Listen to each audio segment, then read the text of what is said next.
Então, pessoal, bom dia. Né? Como combinado, fazendo aqui a aula síncrona para quem puder, para quem não puder, daqui a pouco eu disponibilizo o link da gravação, tá? Que a gente vai ver os últimos tópicos para nossa avaliação de segunda-feira. E hoje a gente vai ver basicamente bulbo e ponte, tá?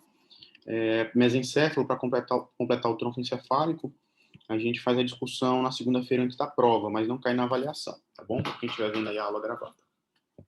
Então, a gente tem algumas peculiaridades aqui do tronco encefálico, que a gente sabe que é uma continuação aí do tubo, né, que a gente viu na aula passada, que é a medula espinhal.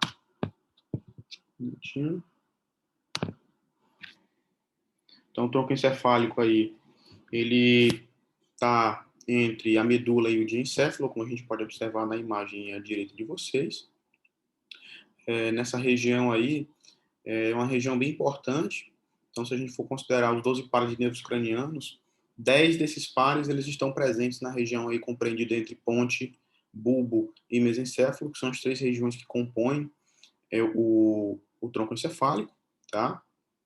Então, cada um com suas peculiaridades, né? A gente vai ver que aí dos três, talvez o mesencéfalo ele seja o mais distinto em termos de estrutura, de núcleos, de trapos, de feixes, etc. Tá? A gente vai ver que todas essas regiões elas possuem conjuntos de substância cinzenta que são continuações da substância cinzenta que vem da medula ou que vai para a medula, né, que é chamada de substância cinzenta homóloga à da medula. Assim como eles também vão ter substância cinzenta própria. Então, a gente vai ver alguns tratos e núcleos que são próprios daquela região em específico, né, sobretudo aí na região da ponte do mesencéfalo e um do bulbo também. Mas em termos de quantidade, o bulbo ele possui uma maior quantidade de substância cinzenta homóloga à medula em relação à ponte e ao mesencéfalo. Além disso, a gente vai ver que essas três regiões elas possuem uma estrutura também que é chamada de formação reticular. Essa formação reticular é um conjunto formado tanto por corpos celulares, células da neuróglia, né, da micróglia, e fibras axonais de outros neurônios, mas que também exercem função importante, como é o caso, por exemplo, aí da formação reticular do bulbo, onde nós temos presentes lá o centro respiratório e o centro vasomotor, né, que exercem função importante aí no controle do ritmo respiratório e no controle do ritmo cardíaco, como a gente vai discutir mais à frente. Então, são regiões importantes que servem tanto para a integração quanto também para a execução de reflexos primitivos para a sobrevivência básica. Então, tem alguns fatores, por exemplo, que dificultam o diagnóstico de determinadas doenças ou a extensão de determinadas doenças, principalmente em crianças, né? Porque, por exemplo, o reflexo de deglutição, né, para a criança engolir, a questão de salivação, são todos reflexos que provêm aqui da região do tronco encefálico, né? Reflexos que estão associados a, a, aos pares de nervos cranianos e que não necessariamente necessitam de uma coordenação do sistema nervoso central. Então, às vezes, para a gente determinar a gravidade ou extensão de uma lesão, sobretudo em pacientes pediátricos, fica um pouco mais complicado justamente por conta desse fator. Então, a gente tem aqui uma representação gráfica do tronco encefálico, né? Uma vista, no caso aqui, vista anterior. E aí, nessa região, a gente consegue observar aí as três estruturas básicas, né? O mesencéfalo, mais superiormente, tá? A ponte, a estrutura intermediária, e o bulbo, né? A estrutura mais parecida com a medula, tá? Que fica mais inferiormente, mais caudalmente, ok? Então, lá na região do mesencéfalo, a gente consegue observar o pedúnculo cerebral, tá? Lá representado em 1, aqui superiormente, e em 2 a gente consegue observar o sulco bulbopontino, ou desculpa, o sulco pontino mesencefálico, tá? Então, esse sulco pontino mesencefálico é a estrutura de diferenciação, de separação entre a estrutura da ponte e a estrutura do bulbo. O pedúnculo cerebral, né, ele vai fazer a conexão lá já para o cérebro, para começar a região do telencéfalo, que serão aí as nossas próximas aulas. Aqui na região da ponte, a gente consegue observar em 3 aí o suco basilar, bem no centro. Esse suco aí ele é preenchido por uma artéria que é chamada artéria basilar, tá? Percorrido por ela. E é a estrutura que divide aí o bulbo, a ponte em direito e esquerdo, tá? Além disso, em quarto, a gente consegue observar a eminência do nervo trigêmeo, né? Então, o trigêmeo ele sai dessa região. E aí, em 5, a gente consegue observar o pedúnculo cerebral médio. Já aqui inferiormente, na região do bulbo, tá? A gente consegue observar o suco bulbo pontino, que faz a separação entre o bulbo e a ponte, tá? Então, o bulbo termina aí nessa região do suco pontino. Em 7, a gente tem o forame cego, né? Que é esse orifíciozinho, essa reentrância bem no centro do suco bulbo pontino. Observem que aqui, como continuação da medula, a fissura mediana anterior ela continua, está aí representada em 12, tá? Anteriormente. Além disso, a gente consegue observar também o sulco anterolateral direito, sulco anterolateral esquerdo, tá? E a gente consegue observar também o sulco posterolateral direito e o sulco posterolateral esquerdo, tá? Está aí representado em 13 e o anterolateral representado aí pela linha 10. Então, aqui nessas regiões, a gente vai ver que as pirâmides, né, elas continuam aqui no bulbo, como sendo uma estrutura que vem de continuidade com a estrutura da medula espinhal, tá? Além disso, nós temos o sulco retroolivar, que está representado aí em 11, tá? E a oliva, que está representado aí em 9. Quando a gente fala da vista posterior, tá? Sobretudo na região do bulbo, a gente vai ver que é uma diferenciação importante, justamente porque o bulbo ele possui uma região mais estreita, que é chamado de bulbo fechado, e uma região mais alongada, né? O bulbo é em forma de cone. Essa região mais alongada é chamada de bulbo aberto, tá? Então a gente vai ter diferenciações aqui nessas estruturas. Então observem aí que que a fissura mediana, né? O sulco mediano, ele vem aí posteriormente e ele se encerra no local onde há a abertura. Essa região aí, onde se encerra a abertura e vai se formando lábios, é chamado de óbex, tá? Está aí representado em 12. Além disso, nós temos o trígono do nervo vago, representado aí em 11, e o trígono do hipoglosso logo acima, aí representado em 10. Tá? Essas regiões aí são regiões onde há eminência nervosa. Esses nervos eles saem daqui e emergem anteriormente, como a gente viu lá atrás, lá do trigêmeo. Em 9 aqui nós temos a fóvea interior. Tá? Em 8 nós temos as estrias medulares. Observem o sulco mediano posterior, em 6. Né? Em 5 nós temos a fóvea superior. Em 4 nós temos o colículo facial. A gente vai entender aqui isso aqui mais tarde. Essa região aqui é a região onde o nervo facial ele faz uma volta, ele forma uma espécie de joelho nessa região do colículo facial. Nós temos ainda aí o sulco limitante, mais superiormente, mais cranialmente, a fossa romboide em 2 e a eminência medial aí mais cranialmente. Essas aí são estruturas básicas da estrutura macroscópica anatômica do tronco encefálico.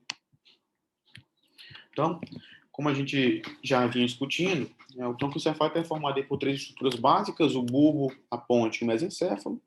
O bulbo, a ponte, os quais a gente vai discutir na aula de hoje, e o mesencéfalo na aula que vem. Então, o bulbo ele é também conhecido como medula oblonga e ele funciona, né, como uma região de continuidade, de transição com a estrutura medular, com a medula espinhal. Ele possui aí como limites aí o sulco bulbo pontino superiormente, tá?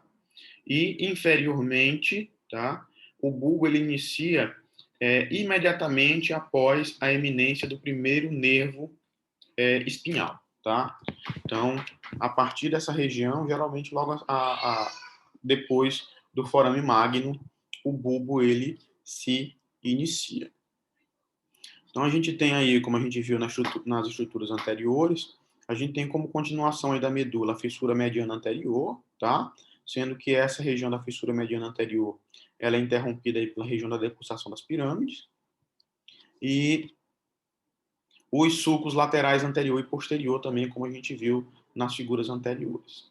As pirâmides, a gente já discutiu que elas são uma continuidade, né, da medula, então são as fibras que vêm lá do córtex cerebral e que vão em direção à medula para fazer a inervação do músculo esquelético, sobretudo aí o trato córtico-espinhal. Nós temos as olivas, estão representadas aí direita e esquerda na imagem, como vocês conseguem observar aí na imagem à direita, tá? Região de olivas. Nós temos ainda aqui a iminência de alguns nervos pares de nervos cranianos. Então, nós temos a emergência do nervo hipoglosso, que faz basicamente a inervação e o controle da motricidade da língua, tá? Por isso o nome hipoglosso, né? Glosso é língua. O nervo glossofaríngeo, o vago e acessório, que saem aí na iminência do sulco lateral posterior. Como a gente pode observar, à direita aí da imagem que vocês estão observando, vários ramos nervosos emergindo desse sulco lateral posterior, tá? Então, nós temos aí a representação dos nervos hipoglosso, glossofaríngeo, vago e acessório. O acessório, inclusive, que tem parte de inervação também do sistema musculoesquelético, né? O trapézio e fibras superiores, ele possui inervação do nervo acessório. Só um instantinho.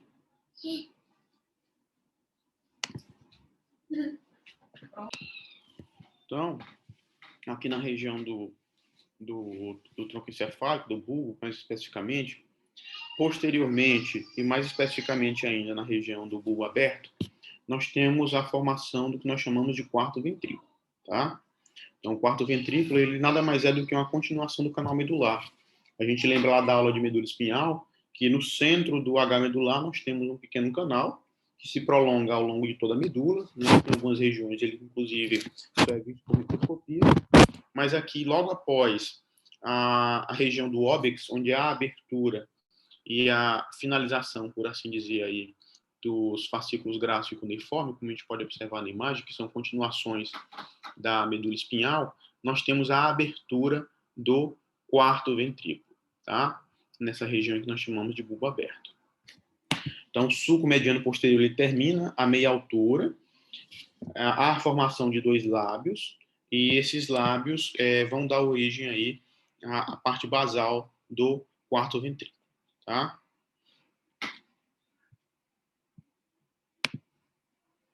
Então, observem aí, ó, o bulbo visto posteriormente, feito corte, inclusive na região do cerebelo, tá?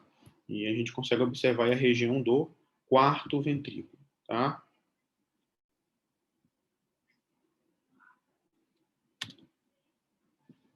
Então, aqui nós temos uma vista anterior do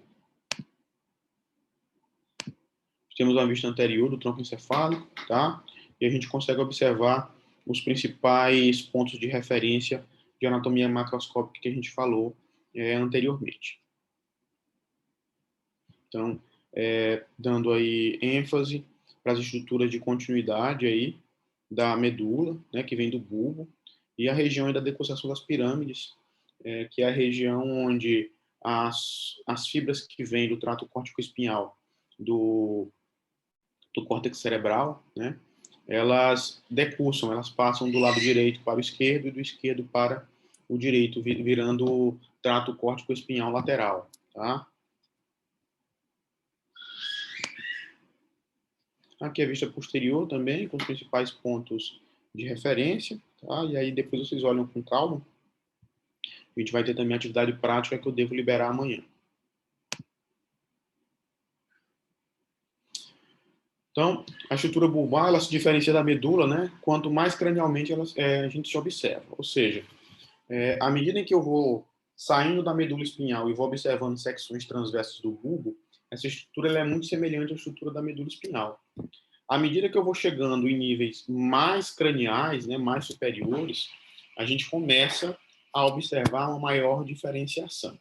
Essa diferenciação vai se dar basicamente por 4 fatores, tá?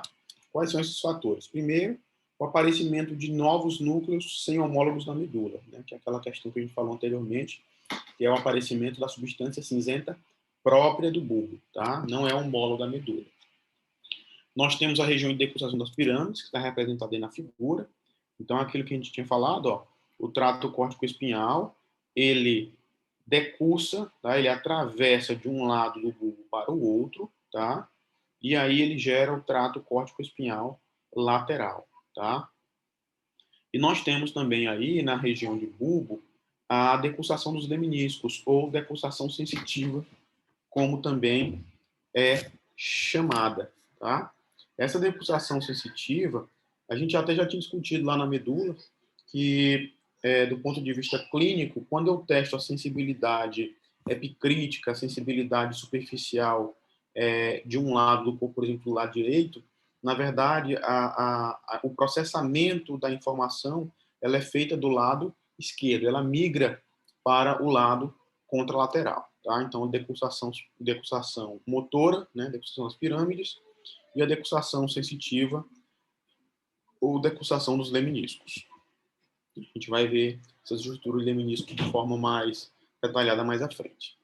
E, além disso, aqui no bulbo também nós temos uma outra diferenciação, que é a abertura do quarto ventrículo, tá? Que a gente já viu anteriormente. Então, com relação à substância cinzenta homóloga, a gente tem várias estruturas aí que se assemelham à estrutura medular, tá? Estrutura homóloga da medula. Dentre essas estruturas aí nós temos núcleo ambíguo, tá? Esse núcleo ambíguo, ele tem fibras eferentes viscerais do nono, do décimo e do 11º pares de nervos cranianos. Está representado aí na imagem, tá? Então ele vai participar de todos esses pares de nervos cranianos. O hipoglosso participa aí da inervação da musculatura da língua, está representado aí na imagem também, tá? Também está presente aí na região do bulbo.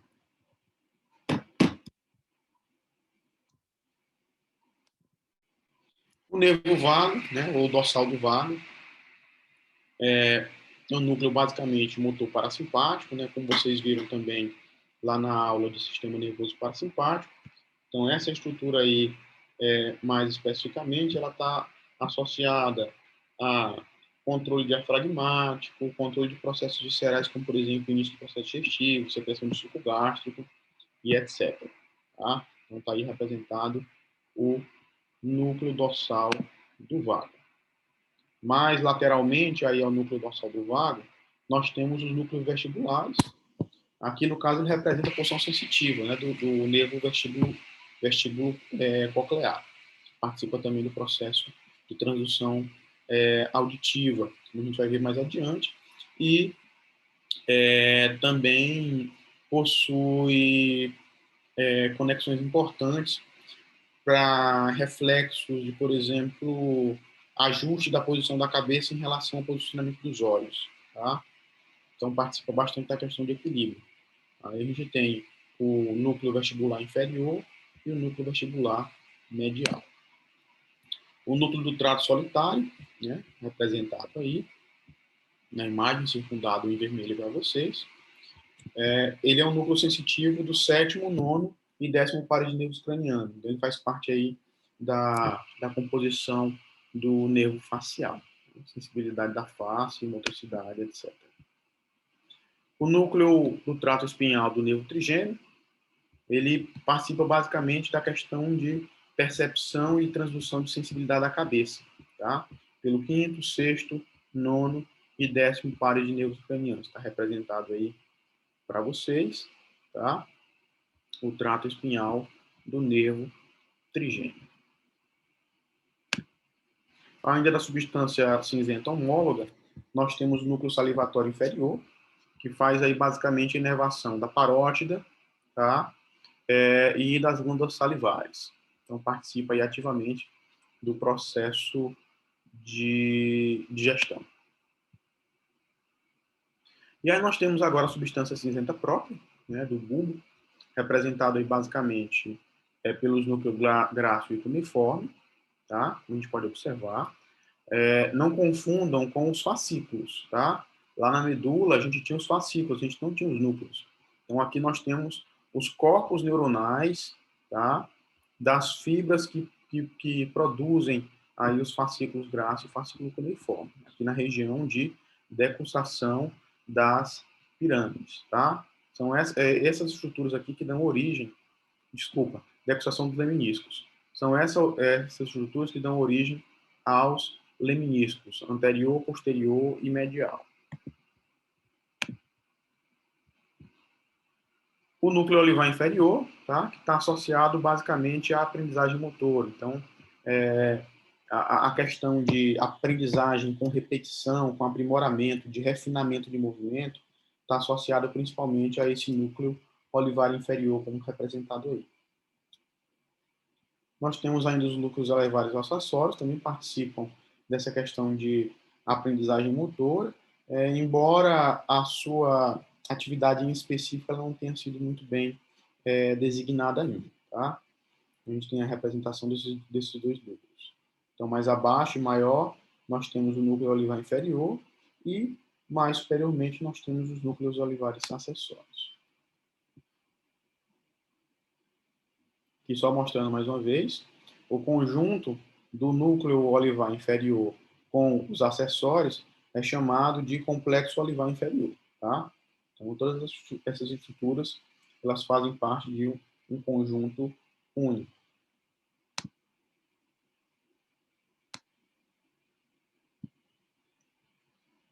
Com relação à substância branca do bulbo, tá?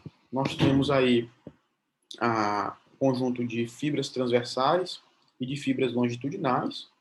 As fibras transversais, elas são principalmente chamadas de fibras arqueadas, e aí nós temos dois tipos de estrutura, as fibras arqueadas internas e as fibras arqueadas externas.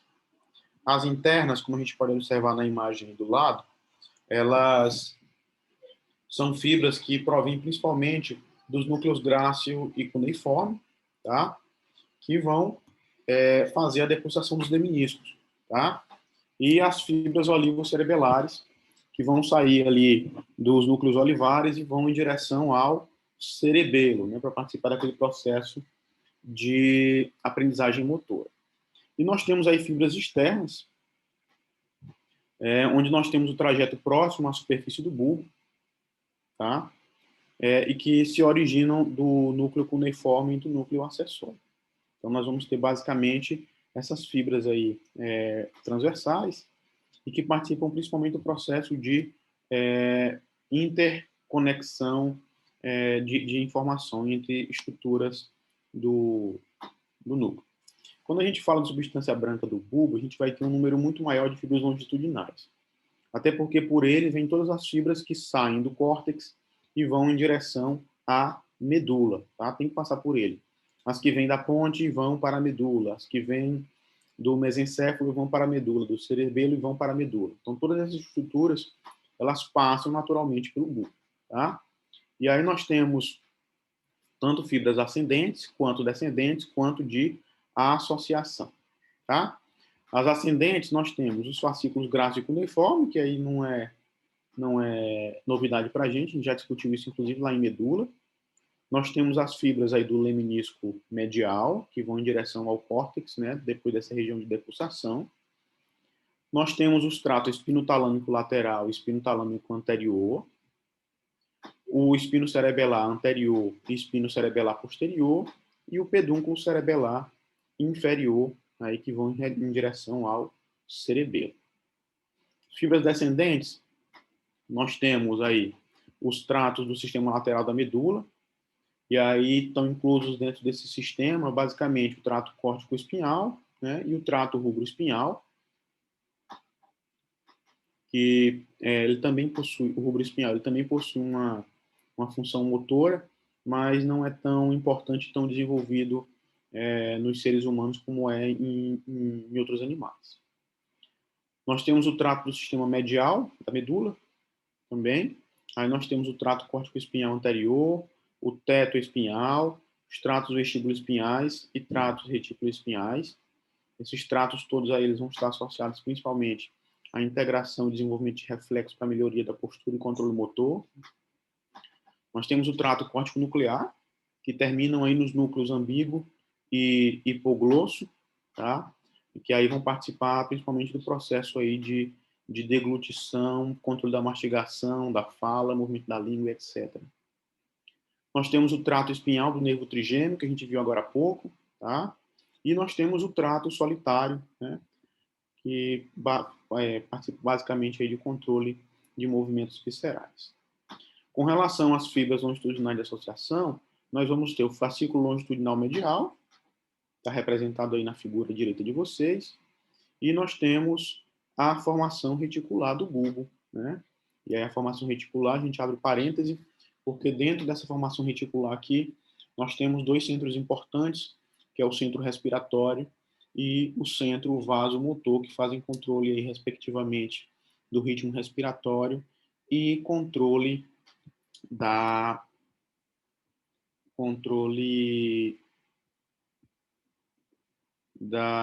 do ritmo cardíaco. Então, aqui nós temos a representação de um corte transversal do bulbo, tá? Aqui, no caso, o bulbo fechado, tá? Tanto é que nós ainda temos o canal central, representado em 1, tá?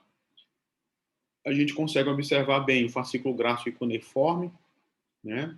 Representado aí por 2 e 3. Observe a região aí circunscrita, tá? A gente consegue observar também a região composta aí pelas fibras arqueadas, né, internas, passam ali, que vai formar aí parte da decussação sensitiva. O núcleo do trigêmeo, representado em 5, observem que está mais lateralmente, tá? O trato do trigêmeo em 6, bem do lado do núcleo do trigêmeo. Em 7, nós temos o trato espinotalâmico lateral. Em 8, o fascículo longitudinal medial. Em 9, a gente consegue observar o leminisco medial, tá? Passando bem na região média, realmente, tá? Em 10, nós temos o núcleo olivar inferior, tá? Em 11, nós temos as pirâmides, que continuam da estrutura medular.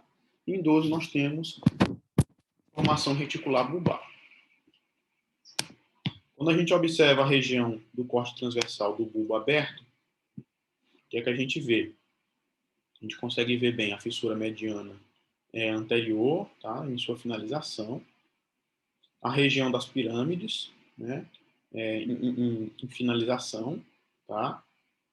O núcleo olivar inferior, o sulco mediano posterior, também lá posteriormente, o quarto ventrículo, né? Já a abertura do quarto ventrículo, lá na frente.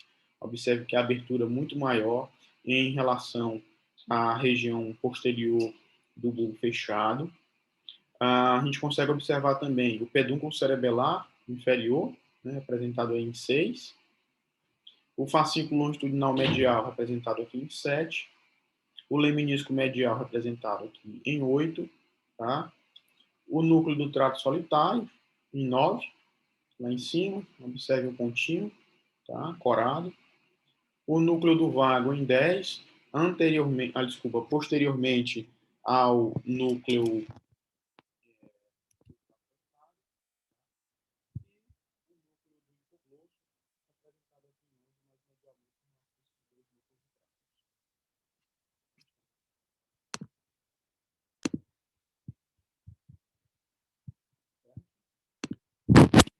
Então, a gente sai do bulbo agora e chega na ponte, tá?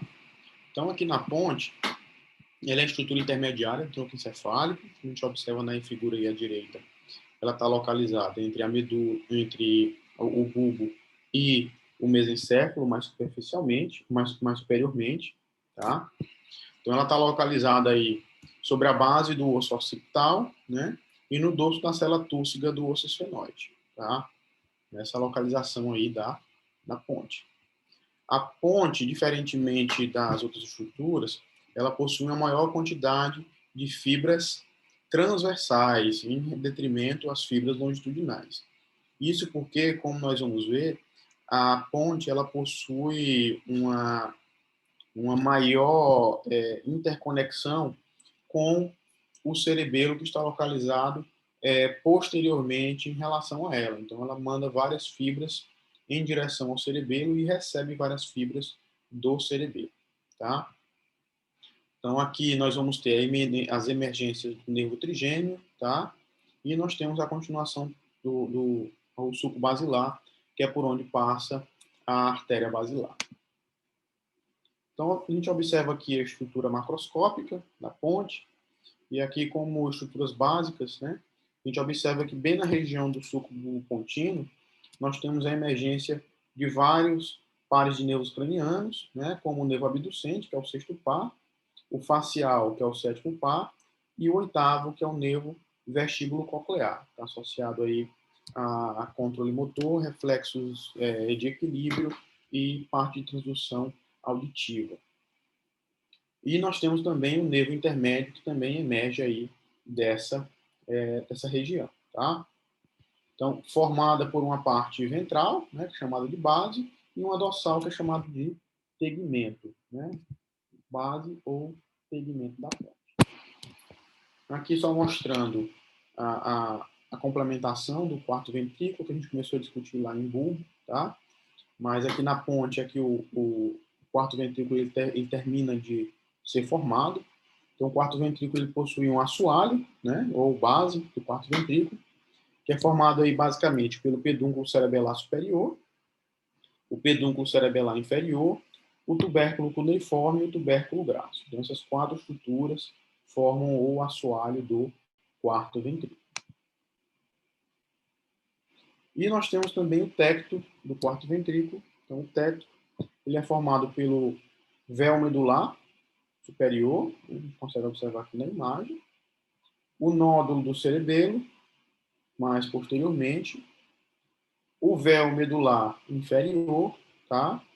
Que é constituído aqui, possui essa camada que é chamada de tela corióide. Essa região de tela corióide é a região responsável pela produção do LCS, né? Do líquido céfalo-raquidiano, o LCR. Então, o líquido basicamente é produzido nessa região, cai aqui na região do do quarto ventrículo e se distribui para os ventrículos laterais, terceiro ventrículo e o canal medular, tá?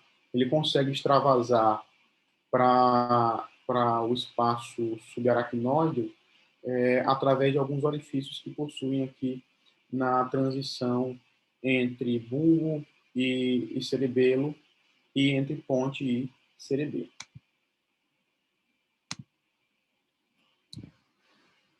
Então, com relação à ponte, as estruturas que nós vamos observar aqui, elas praticamente não possuem correspondências em outras áreas do sistema nervoso central, tá?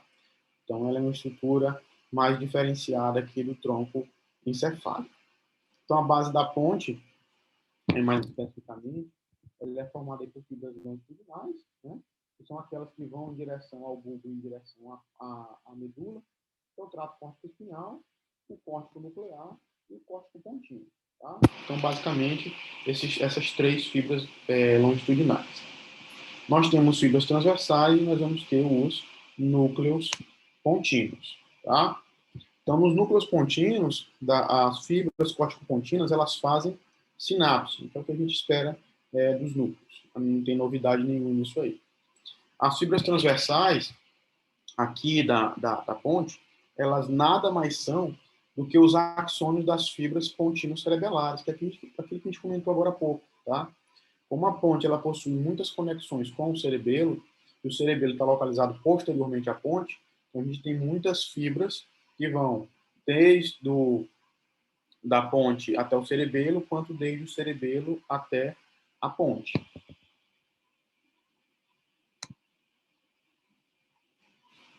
Então, com relação aqui à parte dorsal, nós temos alguns núcleos importantes. Aqui nós temos o núcleo do nervo vestíbulo coclear, tá? Representado aí, está localizado na ponte, tá? Esse núcleo aqui, ele é importante do ponto de vista funcional, porque ele integra reflexos importantes de posicionamento de equilíbrio da cabeça em relação ao posicionamento dos olhos, tá? Então, em momentos de tontura, a gente precisa se reequilibrar, em que a perda de equilíbrio é esse núcleo aqui que vai entrar em ação para fazer esses ajustes, tá? Então, aqui só mostrando, ó, a região de corpo trapezóide de lemnisco medial, essas estruturas elas decursam aí nessa região de lemnisco. Aqui nós temos ainda os núcleos vestibulares, que a gente já comentou ligeiramente lá na ponte, né? A gente possui esses núcleos lá também. Então nós temos aí todos os núcleos vestibulares, o superior, lateral, medial e inferior. Lá na ponte a gente só possuía 2, tá?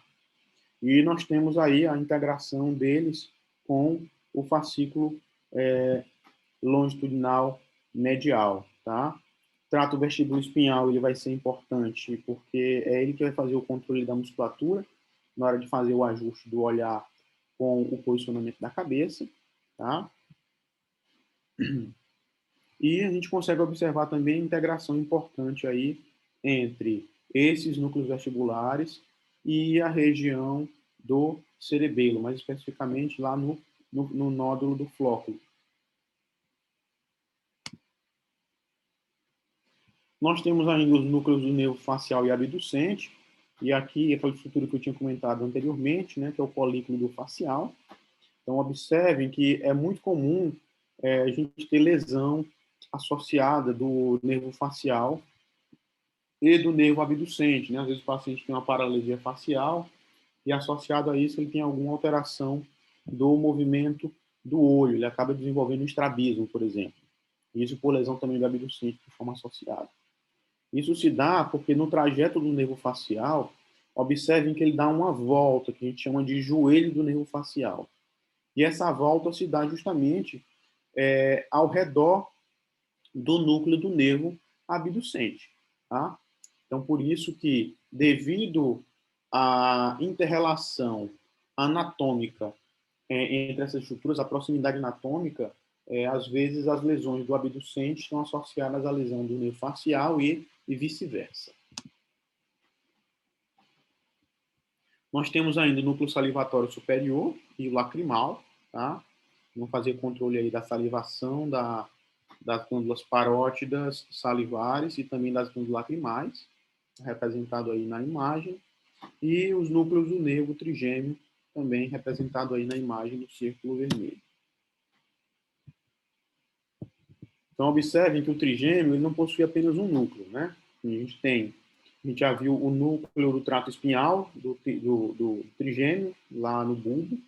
E aqui nós temos o núcleo sensitivo principal do trigêmeo, o núcleo motor do trigêmeo, e nós temos ainda o trato mesencefálico do nervo trigêmeo, tá? Então, o trigêmeo aí, por isso que são 3, né? Porque ele vai gerar aí 3 raízes nervosas em sua eminência. Com relação às fibras longitudinais, nós vamos ter a representação de todas elas. Então, basicamente, nós temos os leminiscos, o lateral, o leminisco espinhal e o leminisco medial. Essas 3 estruturas aí, elas dão origem àquela região de depulsação sensitiva, tá? E nós temos ainda a representação da depulsação do pedúnculo cerebelar superior. Tá? Então, essas 4 estruturas representam as fibras longitudinais que passam aqui na parte dorsal da ponte. Tá? Além disso, nós temos a formação reticular da ponte, e aí, como estruturas de destaque aí nessa formação reticular, assim como nós vimos lá no bulbo, nós temos o locus ceruleus, né? Ou locus ceruleus, como algumas pessoas chamam. E nós temos as fibras, né, da RAF, tá? Então, o locus coeruleus, ele é caracterizado por ser um aglomerado de neurônios com atividade noradrenérgica, né? Então, são neurônios, em sua maioria, estimulatórios. Enquanto que aqui na região da RAF, nós temos predominantemente corpos celulares ricos em serotonina, tá? Aqui nós temos o corte transversal da ponte, tá? E a gente consegue observar o tegmento da ponte, né? A região da base da ponte, representada por essa chave aí, e o tegmento representado pela chave 1, tá? A gente consegue ver bem aí o corpo trapezóide, o lemnisco medial, ó, representado aí em 3, tá? Os núcleos de fibras da ponte, representado aí em 4. Em 5 nós temos o suco basilar.